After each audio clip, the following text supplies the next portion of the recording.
Этот вечер малышка проведет уже дома. Новорожденную Милану готовят к выписке. Врачи волнуются не меньше, чем молодая мама. Это первый ребенок, который родился в новом перинатальном центре и первый младенец в семье Ольги и Юрия. На выписку приехали бабушки, дедушки, дяди и тети.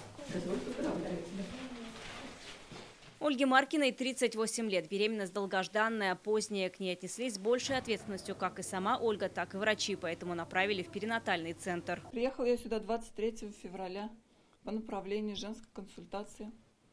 Меня очень хорошо приняли. Все провели как надо. Прикреплена к нашему роддому и поступила.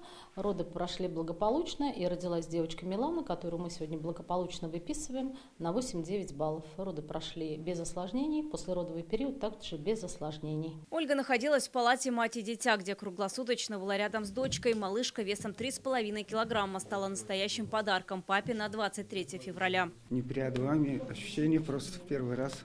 Пока особо непонятно, потому что первый ребенок зародился все-таки. Все новое, все оборудование, все уже современное. Это, конечно, супер, просто классно вообще.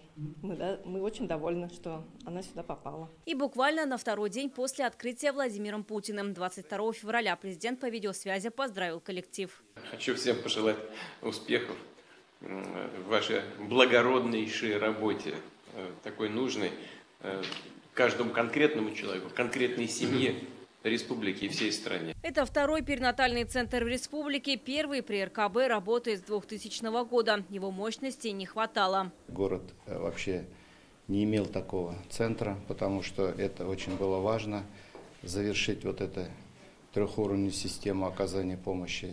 И этот центр открыл Владимир Владимирович Путин.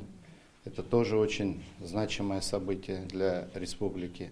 Третий уровень на языке врачей означает прием тяжелых родов, сложные операции как женщине, так и еще не родившемуся малышу. Консультации женщинам из группы высокого риска. Есть отдельный вход для болеющих мам. У нас сейчас, например, здесь с гепатитом женщина в мельцерских боксах. Это тоже уникальная вещь, которую здесь мы реализовали. И сегодня мы имеем такую возможность никуда не переводить, а уже здесь на месте оказывать эту помощь. И вот роды разрешили путем кесарево сечения. Сейчас ребенок здоровый. С начала открытия уже идет прием пациентов. Сегодня в перинатальном центре находится 56 беременных. Ежедневно принимают до 15 родов. Здесь будут работать более 900 человек. 200 из них врачи. В течение 2-3 месяцев планируют полностью укомплектовать штаты. Летом перинатальный центр заработает на полную мощность. Он рассчитан на 8000 родов ежегодно.